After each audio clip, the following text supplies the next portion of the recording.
ఈ రోజున ప్రార్థన చేయనప్పుడు మనము ఎటువంటి వైఖరిని కలిగి ఉండాలో ఒక విషయాన్ని మనము ఈ రోజున ధ్యానిద్దాం.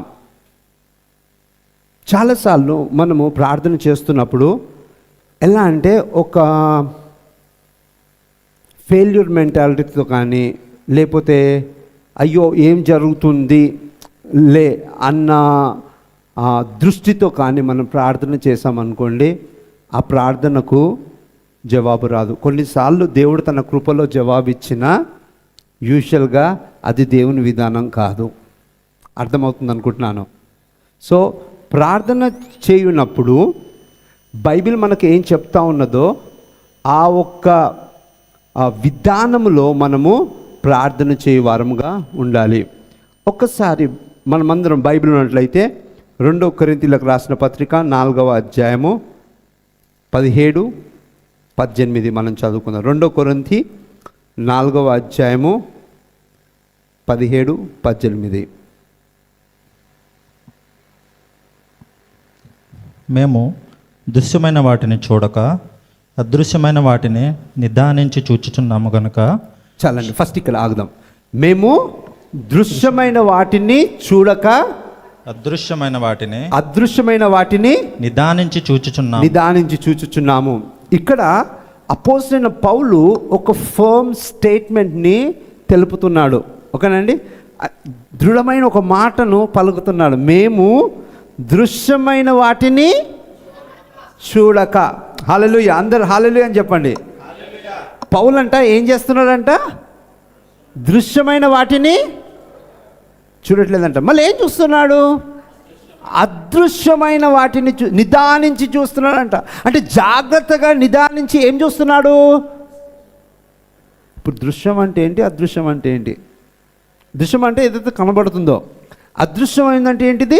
కనబడింది. How many of you know the unseen is what controls the scene. ఏదైతే అదృశ్యమైందో అదే దృశ్యమైన దాన్ని కంట్రోల్ చేస్తుంది. అర్థమైన వాళ్ళు ఆమెనానండి. డూ యు నో, మీరు నన్ను ఫిజికల్గా చూస్తున్నారు, అవునండి? You can see my eyes, you can see my hands, you can see my mouth, you can see my legs, అవునా? ఇక్కడ బయట నా మూమెంట్స్ ఇవన్నిటికీ మెయిన్ కారణం ఏంటి? ఇంటర్నల్గా నా బ్రెయిన్ సిగ్నల్స్ పంపిస్తూ ఉన్నది, అవునా అండి? నా హార్ట్ ఫంక్షన్ అవుతూ ఉంది. ఎవరన్నా నా హార్ట్ని కానీ నా బ్రెయిన్ని కానీ చూస్తున్నారా? అంటే నాలో ఏదైతే అన్సీన్ ఉన్నదో అది బయట సీన్ని కంట్రోల్ చేస్తున్నది. నాలో అదృశ్యమైన ఆ ఒక బ్రెయిన్ కావచ్చు, ఆ ఆర్గన్స్ కావచ్చు, అవయవాలు కావచ్చు, ఇప్పుడు దృశ్యమైన అవయవాలను ఇతరులకు కనిపించేలాగా చేస్తూ ఉన్నది. అర్థమైందండి? ఆత్మీయ లోకంలో కూడా ఇలాగే. The unseen is what will control the scene. అందుకొరకు మనం ఏం చేయాలి? మన ఆత్మీయ మనోనేత్రాలు తెరవబడి మనము అదృశ్యమైనవి చూచుటకు మనల్ని మనము ట్రైన్ చేసుకోవాలి. అర్థమవుతుంది అనుకుంటున్నాను. అర్థమైతే గట్టిగా హల్లెలూయా అని చెప్పండి. ఇప్పుడు చాలా జాగ్రత్తగా గమనిద్దాం. ఇక్కడ అపోస్తలుడైన పౌలు ఏం చెప్తా ఉన్నారు? మేము దృశ్యమైన వాటిని చూడక అదృశ్యమైన వాటిని నిదానించి చూచుచున్నాము.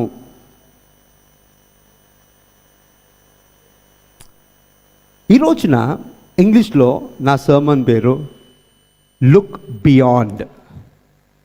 నిదానించి అదృశ్యమైన దాన్ని చూడడము. ఓకేనా అండి? Look beyond. అందరూ చెప్పండి, look beyond. Glory to God, hallelujah. ఇప్పుడు చాలా జాగ్రత్తగా గమనిద్దాం. నిదానించి చూస్తున్నామని మన తెలుగులో ఉంది. ఏమన్నా ఉంది? నిదానించి చూడడము. ఇప్పుడు చాలా జాగ్రత్తగా గమనిద్దాం. నిదానించి చూడడము. చాలాసార్లు ఏదైనా సమస్యల్లో కానీ ఇబ్బందుల్లో కానీ మనము చిక్కుకున్నప్పుడు ఎక్కడ చూసినా మనకేం కనబడుతుంది? ఏ సమస్య అయితే మనం ఇబ్బంది పెడుతుందో అదే కనబడుతుంది, అవునండి? ఎక్కడ చూసినా. అటువంటి సమయంలో మనం ఏం చేయాలి? దృశ్యమైన దాన్ని చూడక అదృశ్యమైన దాన్ని నిదానించి చూడాలి. With a spirits open wide, with a spiritual eyes open wide, మన ఆత్మీయ మనోనేత్రాలు తెరవబడి మనము అదృశ్యమైన వాటిని దేవుని వాక్యము ద్వారా, అంటే దేవుని వాక్యం ఏం చెప్తా ఉన్నదో దాని ప్రకారం మనం చూడాలి. సో ప్రార్థనలో మనం కూర్చున్నప్పుడు సమస్యను చూస్తూ మనం ప్రార్థన చేసామనుకోండి, ఆ ప్రార్థన శక్తివంతమైన ప్రార్థనగా ఉండదు. అర్థమవుతుంది అనుకుంటున్నాను. మనం ఏం చూస్తూ ప్రార్థన చేయాలి? దేవుని వాక్యంలో ఆ సొల్యూషన్ ఏమైతే ఉందో దాన్ని చూస్తూ మనము ప్రార్థన చేయాలి. సింపుల్గా చెప్పాలంటే, ఒకవేళ ఒకరికి కాళ్ళలో సమస్య ఉందనుకో, దేవా నా కాళ్ళంతా అంటే స్వెల్ అయిపోయినది, బాగా కాలు వాచింది, చాలా అదే చూస్తూ చాలా వాచింది, నువ్వే సాయం చేయదేవా, నువ్వే స్వస్థపరిచేవా అని నేను కేవలము ఆ స్వోలన్ లెగ్ని మాత్రమే నా మైండ్లో నేను చూస్తూ ఉన్నాను అనుకోండి, దేవుని స్వస్థత ఫ్లో అవుతుంది అనుకుంటున్నారా? ప్రార్థన చేస్తున్నాను, దేవుని యందు నమ్మిక ఉంచాను, నా విశ్వాసాన్ని వ్యక్తపరుస్తున్నాను, కానీ జరుగుతుంది అనుకుంటున్నారా? జరగదు. ఎందుకు?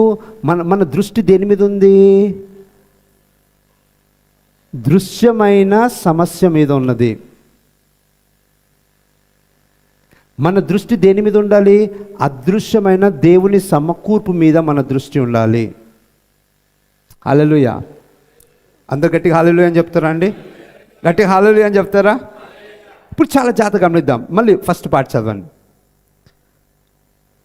మేము దృశ్యమైన వాటిని చూడక అదృశ్యమైన వాటిని నిదానించి చూచుచున్నాము. ఓకే, మేము దృశ్యమైన వాటిని చూడక అదృశ్యమైన వాటిని నిదానించి చూచుచున్నాము. This is what God requires us. This is what God is requiring from us. మన నుండి దేవుడు అంటే కోరుతుంది ఇదే.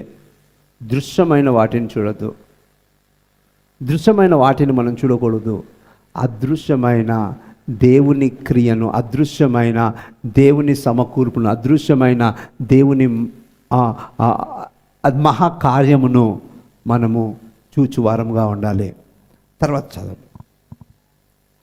గనుక క్షణమాత్రముండు మా చులకని శ్రమ మా కొరకు అంతకంతకు ఎక్కువగా నిత్యమైన మహిమ భారమును కలుగజేయుచున్నది. చూడండి, ఎప్పుడైతే మనము అదృశ్యమైన వాటిని నిదానించి చూస్తామో, ఏదైతే చులకని శ్రమ ఉందనుకో అది ఎలా మారుతుందంటే దినదినము మహిమగా మారుతుందట. ప్రైజ్ ది లార్డ్, హల్లెలూయా. ఎలా మారుతుందంటే సమస్య మహిమగా మారుతుంది. ఇది నా మాటలు కాదు, నేను ఏదో కొత్త డాక్టరీ నా సొంతగా చెప్పట్లా, బైబిల్ ఏముందో అదే చెప్తా ఉన్నాను. Praise the lord, praise the lord. అంటే మన అదృశ్యమైన వాటిని నిదానించి చూచినప్పుడు ఏదైతే మన చుట్టూ ఉన్న చులకని శ్రమ, ఏదైతే ప్రస్తుతం తాత్కాలికమైన శ్రమ, ఇబ్బంది ఏదైతే ఉందో అది అంతకంతకు దేవుని మహిమగా ఏమనుంది? నిత్యమైన మహిమగా, వా నిత్యమైన మహిమగా మార్చబడుతుంది. సో నేను ప్రార్థన చేస్తున్నప్పుడు ఏదైతే చూస్తున్నానో అదే నా జవాబుగా నేను లేకపోతే నా ఆన్సర్గా నేను పొందుకుంటాను. అర్థమైన వాళ్ళందరూ ఆమేనండి. మీరు అడగొచ్చు, ఇది ఎలా హౌ విల్ దిస్ వర్క్? ఒక్కసారి మనము యెహోషువ 6కు వెళ్దాం. ఇది మనందరికి తెలిసిన స్టోరీ అయినప్పటికీ మనం ఒక్కసారి దీని నుంచి దేవుడు ఈరోజు మనతో ఏం మాట్లాడతాడో అది నేర్చుకుందాం, తెలుసుకుందాం. యెహోషువ 6. మీరందరూ అక్కడ ఉన్నట్లయితే గట్టిగా హల్లెలూయా అని చెప్పండి. మొదటి వచనం చదువుకుందాం. ఆ కాలమున ఇశ్రాయేలీయుల భయము చేత ఎవడునో వెలుపలికి పోకుండాను లోపలికి రాకుండాను యెరికో పట్టణ ద్వారము గట్టిగా మూసివేయబడెను. ఇక చూడండి ఏం జరిగింది. ఇశ్రాయేలు ప్రజలు ఇంకా యోర్దాను నది దాటారు అని ఎవరికి తెలిసింది? యోర్దాను నది అంటే వెలుపల అటువైపు ఉన్న మొదటి రాజ్యము యెరికో వారికి తెలిసింది. ఇప్పుడు యెరికో పట్టణము ఆ రోజుల్లో చాలా స్ట్రాంగ్ ఫోర్టిఫైడ్ సిటీ, అంటే మంచి ప్రొటెక్షన్తో పెద్ద పెద్ద గోడలు కట్టబడి భద్రపరచబడిన పట్టణము. 2 గోడలు ఉంటాయి, outer wall, inner wall. Last time మనం ఒకసారి స్టడీ చేసాము. అన్ని పెద్ద పెద్ద వాల్స్ అవి. ఆ 2 వాల్స్ మధ్యలో 4 రథాలు వెళ్ళేంత స్థలం ఉంటుంది. పెద్ద ప్రాకారాలు, ఎవ్వరు దాన్ని ఎక్కలేరు. మీకు గుర్తున్నట్లయితే రాహాబు పెద్ద ఒక స్కార్లెట్ రెడ్ క్లాత్తోని యెహోషువ వాళ్ళను సేవ్ చేస్తుంది. ఎంతమంది గుర్తుంది స్టోరీ? ఎందుకంటే అంత ఈజీగా దిగేది కాదు ఆ గోడ. చిన్న గోడ కాదు, మన కాంపౌండ్ వల్ల కాదు అది. It's a huge structure. ఆ గోడలో అనేక ప్రజలు నివసిస్తున్నారు. ఎరికో గోడల మధ్యలో ఆ వాల్స్లో ఇళ్ళు ఉన్నాయి. అంటే it's not a small structure, it's a huge structure. ఓకేనా అండి? ఇప్పుడు చాలా జాగ్రత్తగా గమనిద్దాం. అయితే ఎరికో పట్టణం వాళ్ళు చాలా అంటే స్ట్రాంగ్ జైంట్స్ లాగా వాళ్ళు ఉండేవాళ్ళు. అంటే ఏమంటే జైంట్స్ యోధులు వాళ్ళు, ఆజానుభావాలు. ఆజానుభావాలు అంటే నాలా కాదు, ఆజానుభావాలు. ఓకేనండి? చాలా హైట్, చాలా స్ట్రాంగ్ వాళ్ళు. ఎప్పుడైతే ఇశ్రాయేల్ ప్రజలు యోర్దాన్ దాటరని తెలిసిందో, ఇశ్రాయేల్ ప్రజలందరూ నార్మల్ హైట్ పీపులే. అయితే వాళ్ళు భయపడుతున్నారట. ఎందుకు? ఎరికో ప్రజలు దేవుడు ఇశ్రాయేలు పక్షాన ఐగుప్తులో ఏ కార్యములు చేశారో అవన్నీ వాళ్ళకి తెలుసు. ఆ భయముతో అమ్మో ఐగుప్తును మొత్తము కొల్లగొట్టి ఇప్పుడు వీళ్ళు ఇక్కడికి వచ్చారు, ఇప్పుడు మమ్మల్ని కూడా వీళ్ళు జయించగలరు. ఇశ్రాయేల్ ప్రజలు ఏం చూస్తున్నారు? ఎరికో పట్టణం ఇంత పెద్దగా ఉంది, ఇంత ఆజానుభావాలు ఉన్నారు. మనం చూసినట్లయితే నంబర్స్ 13లో, ఆ సంఖ్యాకాండం 13లో ఆ వేగుల వారు 10 మంది ఏం చెప్తారు? మనం వాళ్ళ ఎదుట మిడతల్లాగా ఉన్నాము, మనం దాన్ని జయింపలేము, వాళ్ళు సామాన్యులు కాదు, వాళ్ళు ఆజానుభావాలు, అంతంత అనాకీము వంశస్థులు, నెఫ్లిం వంశస్థులు వాళ్ళు. అవునండి, గుర్తుందండి? మనందరికి స్టోరీ తెలుసు కదండి. అది ఇప్పుడు చాలా జాగ్రత్తగా గమనించండి. ఎరుకో పట్టణం అంతా కూడా ఏం చేయబడిందంట? It was tightly shut. అంటే ఆ ద్వారము మూయబడింది. అంటే ఆ సిటీకి ఎంట్రన్స్ గేట్ ఏదైతే ఉందో, పెద్ద గేటు, అది మూయబడింది. ఆ ఎరికో రాజు ఏమని ఆర్డర్ ఇచ్చాడంటే, అస్సలు ఎవ్వరు కూడా డోర్స్ ఓపెన్ చేయడానికి లేదు, ఎవరు బయటికి వెళ్ళకూడదు, ఎవరు లోపల రాకూడదు. High alert. సో అది మొత్తము గోడ ఒక ఫోర్టిఫైడ్ వాల్గా ఇంకా అంత క్లోజ్ అయిపోయి ఉన్నది. ఈ సమయంలో దేవుడు ఏమంటున్నాడో చూద్దాం. 2వ వచనం. అప్పుడు యెహోవా యెహోషువతో ఇట్లనెను, చూడుము, నేను ఎరుకోను దాని రాజును పరాక్రమము గల శూరులను నీ చేతికి అప్పగించుచున్నాను. ఓకే, ఇప్పుడు యెహోవా అంటే దేవుడు యెహోషువతో, అంటే మోస్ట్లీ యెహోషువ ప్రార్థన చేస్తున్నప్పుడు, దేవా నేను ఏం చేయాలని అడిగినప్పుడు దేవుడు చెప్తా ఉన్నాడు. ఏమని చెప్పాడు దేవుడు యెహోషువతోని? ఏమని ఉందండి బైబిల్లో? అందరు చూసి చదవండి. చూడుము, అందరు చెప్పండి, చూడుము. ఇప్పుడు నేనున్నా అనుకోండి, ఏం చూడాలి దేవా? మొత్తం గోడలన్నీ పెద్దగా ఉన్నాయి, గేట్స్ అన్నీ వేశారు, ఇప్పుడు లోపల వెళ్ళడానికి కూడా లేదు.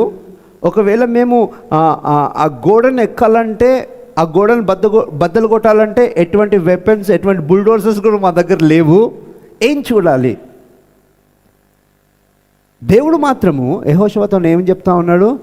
చూడుము, ఆ ఎరికో పట్టణమును దాని రాజును పరాక్రము గల శూరులను నీ చేతికి అప్పగించున్నా. అంటే ఏంటి? Before they fought the battle, before they arrived at the battlefield, God said, you see that I have given you it beforehand. అది ఆయన యుద్ధము పోరాడక మునుపు, ఆ యుద్ధ పంక్తుల్లో నిలబడక మునుపు, అసలు యుద్ధమే స్టార్ట్ అవ్వక మునుపు దేవుడు ఏం కోరుతున్నాడు యెహోషువతో? నేను ఆ దేశమును, ఆ రాజును, ఆ పరాక్రమము గల యోధులను నీకు ఇచ్చి ఉన్నాను. అంటే వాళ్ళ మీద నీకు విజయం ఇచ్చి ఉన్నాను అని నువ్వు చూడడం మొదలుపెట్టు. వాఫ్, అర్థమవుతుందా అండి? అపోస్తలుడైన పౌలు అదే అంటున్నాడు, మేము దృశ్యమైన వాటిని చూడక అదృశ్యమైన వాటిని నిదానించి, అంటే విత్ ఫోకస్డ్ మైండ్. అర్థమవుతుంది కదండి? ఫోకస్డ్ మైండ్తో నిదానించి నేను చూస్తున్నాము. అందుకొరకే మాకు సమస్యలు లేవని కాదు, మాకు ఇబ్బందులు లేవని కాదు, మా ముందున్న చులకని శ్రమ ఎలా అవుతుందంట, అంతకంతకు మహిమకరముగా, నిత్యమైన మహిమగా మారుతూ ఉన్నది. ప్రైజ్ ది లార్డ్, హల్లెలూయా. ఎప్పుడైతే మనము నిదానించి ఫోకస్డ్ మైండ్తోని దేవుని వాక్యంలో మన సొల్యూషన్ని చూస్తామో ఏం జరుగుతుందండి? సమస్య ఏదైతే ఉందో అది నిత్యమైన మహిమగా మారుతుంది. అర్థమైన వాళ్ళందరూ ఆమేన్ అంటారా అండి? ప్రైజ్ గాడ్, హల్లెలూయా. చూడండి, దేవుడు ఇక్కడ యెహోషువను చూడమని చెప్పిన విధానమును మనం గమనిస్తే we can understand the thing that God wants to express. చూడు, ఎరుకోను, ఆ రాజును, ఆ పరాక్రమము గల శూరులను నీకు అప్పగించి ఉన్నాను. బా, ఒకవేళ నేను మీరున్నాం అనుకోండి, అక్కడ ఏమంటున్నా అంటే, ఎలా వెళ్తాను దేవా? యెహోషువ అదేమని అన్నాడా? Okay lord, I will begin to see now. నేను ఇప్పుడు చూస్తున్నాను. ఎస్, చూస్తున్నాను. చాలా సంవత్సరాల క్రితము చాలామంది పాల్ యాంగి చో గారు తెలుసు, అవునండి? South Korea, one of the legendary minister of the word of God Paul Yonggi Cho గారు 2012లో హైదరాబాద్ రావడం జరిగింది. I went to those meetings. Wonderful man of God, అద్భుతమైన వాక్య పరిచర్య చేస్తారు. గొప్ప గొప్ప కార్యాలు జరుగుతాయి. So the church is the largest church in the world. 2001లోనో they were around 10 lakh people in the church. It's not a small church. అయితే ఒక్కసారి ఏం జరిగింది, ఒక క్రిస్మస్ ఈవ్ అంటే December 24th రోజున వాళ్ళ స్టాఫ్ మెంబర్ ఒకరు అనుకుంటా, వాళ్ళ చర్చ్ మెంబరు, స్టాఫ్ మెంబర్ ఒకరు వాళ్ళ ఇంటికి వెళ్తూ వాళ్ళ వైఫ్ని గ్రీట్ చేద్దామని ఫ్లవర్స్ తీసుకొని ఇంటికి వెళ్తూ ఉండగా హిట్ అండ్ రన్ కేసు జరిగింది. ఒక వెహికల్ ఫాస్ట్గా వచ్చి గుద్దడం జరిగింది. ఈయన వెంటనే తలకు గాయాలు, మొత్తం బ్లీడ్ అవుతూ ఉన్నాడు. అయితే డ్రైవర్ ఏం చేస్తాడు, అమ్మో ఇప్పుడు ఈయనను హాస్పిటల్ తీసుకెళ్తే నాకు బిల్ ఎక్కువ అవుతుంది, అదే ఈయన చనిపోయినాక తీసుకెళ్తే ఫైన్లు తక్కువ, అన్నీ ఉంటాయి. సో ఈయన చనిపోయేంత వరకు కార్లో పెట్టుకొని తిరుగుదాం అనుకుని కార్లో పెట్టుకొని సిటీ అంతా తిరుగుతూ ఉన్నాడు. చాలా డిలే అయిపోయింది. ఎలాగో తెలిసింది మొత్తానికి. తెలిసిన తర్వాత ఆయనను తీసుకెళ్ళి ఐసీయూలో పెట్టారు. ఈ టైంకి బ్రెయిన్ డెడ్, కోమాలో ఉన్నాడు, రక్తం అంతా వెళ్ళిపోయింది. ఇంకా డాక్టర్స్ ఇంకా అస్సలు బ్రతకలేడు అని చెప్పారు. ఓకేనా అండి? డాక్టర్స్ ఇంకా బ్రతకలేడు అని చెప్పారు. అయితే ఇప్పుడు వాళ్ళ వైఫ్ చాలా బాధపడుతూ పాస్టర్ గారికి కాల్ చేసింది. తను కాల్ చేయగానే తర్వాత పాస్టర్ గారు మెల్లగా రావడం జరిగింది. హాస్పిటల్కి వచ్చిన తర్వాత నేను వెళ్ళి కలుస్తాను అంటే డాక్టర్స్ అన్నారు, ఆయన కోమాలో ఉన్నాడు, ఆయన రెస్పాండ్ అవ్వడం, మాట్లాడలేడు, మీరు వెళ్ళినా వేస్టే. ఇప్పుడు పాస్టర్ గారు అడుగుతారు డాక్టర్ని, నేను మాట్లాడేది ఆయనకు వినిపిస్తుందా అన్నాడు. మీరు మాట్లాడేది అయితే వినిపిస్తుంది, ఆయన అయితే రెస్పాండ్ అవ్వడు, ఆయన వినగలిగితే నాకు చాలు, నేను వెళ్తానన్నాడు. సరే, అప్పటికే ఈజ్ ఎ బిగ్ నేమ్, అంటే pastor Cho is a big name in South Korea, చాలా పెద్ద పేరు. అయితే లోన్కి వెళ్ళడం జరుగుతుంది. లోన్కి వెళ్ళిన తర్వాత మొత్తం వెంటిలేకి అంత మొత్తం అన్నీ ఇది అంతా భయంకరంగా ఉంది. ఈయన మెల్లగెళ్ళి ఆయన చో దగ్గర, లిసన్ టు మీ, జాగ్రత్తగా విను, నువ్వు క్రిస్మస్ కోసమని ఫ్లవర్స్ తీసుకొని మీ వైఫ్ దగ్గరికి, ఇంటికి, మీ పిల్లల దగ్గరికి వెళ్తున్నావు కదా, అదే పిక్చర్ నువ్వు చూస్తూ ఉండు, నేను నీ కొరకు ప్రార్థన చేస్తాను. అర్థమవుతుందా అండి? యూజువల్గా ఆ బెడ్ మీద ఉన్నప్పుడు మైండ్ ఒకవేళ కొద్దిగా సెన్స్ ఉన్నా ఎక్కడికి వెళ్ళిపోతుంది, అయ్యో ఈ గాయాలు, ఇంత గాయము, ఈ గాయంలో నేనేం చేస్తాను, అయ్యో రక్తం ఎంత వెళ్ళిపోయిందో, బ్రెయిన్కి మళ్ళీ ఫంక్షనింగ్ వస్తుందా రాదా, అదంతా మాట్లాడలేదు ఆయన. You just begin to see that you going back to your house, greeting your wife and living happily with your family అని చెప్పి ప్రే చేసి వచ్చాడు. డాక్టర్సే ఆశ్చర్యపడేలాగా ఆ బ్రెయిన్ డెడ్ అయిన వ్యక్తి తిరిగి జీవించాడు. Praise God. Hallelujah, hallelujah. చూడండి ఏంటి బిబ్లికల్ ప్రిన్సిపల్ని అప్లై చేశారు. ఎరుకో మొత్తం కంప్లీట్గా షట్ అయి ఉంది, అంత మూసివేయబడింది, ఎవరు వెళ్ళలేరు, ఎవరు రాలేరు. అట్లాంటి సమయంలో ఎలా విజయం వస్తుందండి? అలాంటి సమయంలోనే దేవుడు ఇచ్చినట్టు చూడాలి. Praise God. హల్లెలూయా. అది విశ్వాసపు క్రియ. హల్లెలూయా. So when you walk in faith, you will begin to see the impossible becoming possible.